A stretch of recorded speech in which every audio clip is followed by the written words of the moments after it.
All of you. आज हम पाठ एक अभी न होगा मेरा अंत, जिसके कवि सूर्यकांत त्रिपाठी निराला हैं, इसका भावार्थ समझेंगे। इससे पहले हमने प्रीवियस क्लास में पाठ के परिचय व कवि का जीवन परिचय समझा था। तो आज हम पाठ एक के कविता का भावार्थ शुरू करते हैं। कविता की पंक्तियाँ हैं। अभी न होगा मेरा अंत, अभी अभी ही तो आया है मेरे जीवन में मृदुल बसंत, अभी न होगा मेरा अंत। यानी कि कवि क्या कह रहा है कि अभी मेरा अंत नहीं होगा, अभी न होगा मेरा अंत। कवि निराला कहते हैं कि मेरे जीवन का अंत अभी नहीं होगा, अभी अभी तो मेरे जीवन में मनोरम वसंत रूपी युवावस्था आई है। यानी कि कवि कह रहा है कि अभी अभी तो मेरे जीवन के अंदर जो है मृदुल वसंत आया है, कोमल वसंत आया है, अभी मेरे जीवन का अंत नहीं होगा। यानी कि अभी तो मैंने युवावस्था में ही कदम रखा है, यानी कि अभी तो मेरे जीवन का प्रथम चरण है, तो अभी मेरे जीवन का अंत नहीं होगा। अभी लंबी आयु या लंबा जीवन शेष है। कवि कहता है कि अभी तो मेरा लंबा जीवन, लंबी आयु शेष है, बाकी है, इसलिए अभी मेरे जीवन का अंत नहीं होगा। इसका प्रसंग इस प्रकार होगा। यह प्रस्तुत पंक्तियाँ हमारी हिंदी की पाठ्य पुस्तक बसंत के पाठ एक ध्वनि से ली गई है, जिसके कवि सूर्यकांत त्रिपाठी निराला हैं। इसमें कवि ने जीवन के प्रति आशा उत्साह का स्वर व्यक्त किया है। यानी कि इस कविता में कवि ने जीवन के प्रति आशा उत्साह का स्वर व्यक्त किया है कि व्यक्ति किस प्रकार जीवन के प्रति आशा उत्साह रख करके जीवन जीता है।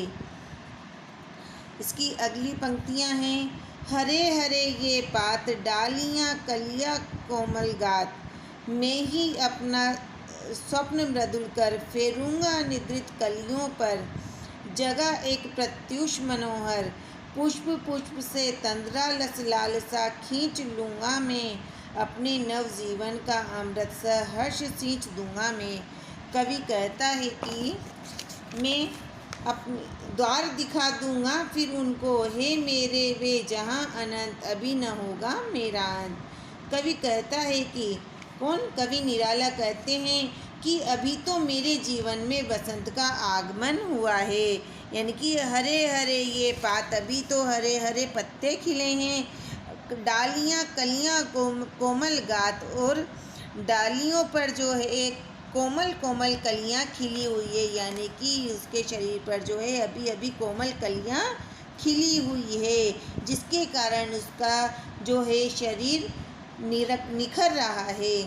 अर्थात यौवन आने से मेरे शरीर का सुंदर विकास हुआ है। यानी कि मैं ही अपना स्वप्न मृदुल कर, मैं ही अपने सपनों को, कोमल सपनों को मृदुल कर, कोमल सपनों को सजा करके फेरूँगा निद्रित कलियों पर, जगह एक प्रत्युष मनोहर।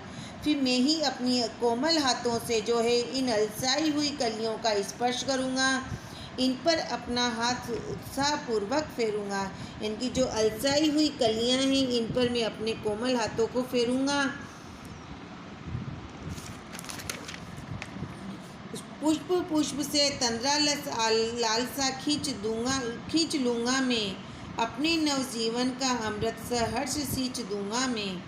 पुष्प पुष्प से तंद्रालस, यानी कि पुष्प पुष्प से जो आलस से भरे हुए हैं, हर पुष्प में जो आलस भरे हुए हैं, आलस से ग्रस्त है, उन पुष्पों से मैं आलस खींच लूँगा और अपने नवजीवन के अमृत से, अर्थात क्या करूँगा, अपने उत्साह से, कोमल मधुर भावनाओं से इन्हें सींच दूँगा। यानी कि जो अलसाए हुए कलियाँ फूल हैं, उनमें मैं उत्साह भर दूँगा।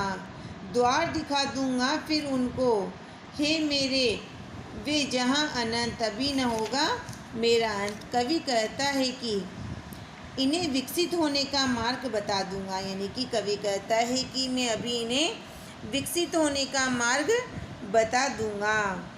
जिस प्रकार वसंत में से प्रकृति का असीमित विकास होता है, यानी कि वसंत ऋतु के आने से जो है प्रकृति का असीमित विकास होता है, उसी प्रकार मेरे जीवन के में उत्साहयुक्त नवीन लालसाओं एवं कोमल भावनाओं का असीमित प्रसार होगा। इस तरह की आकांक्षा रखने से अभी मेरे जीवन का अंत नहीं होगा।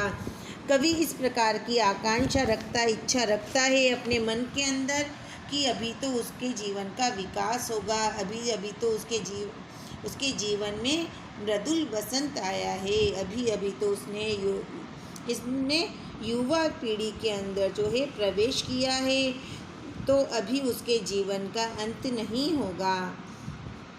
इन पंक्तियों का प्रसंग इस प्रकार होगा। प्रस्तुत पंक्तियाँ पाठ 1 बसंत के अभी न होगा मेरा अंत से ली गई है। इस कविता के रचयिता कवि सूर्यकांत त्रिपाठी निराला हैं।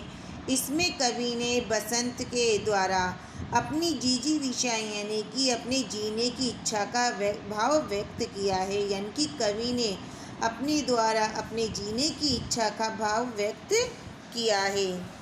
Thank you so much everyone.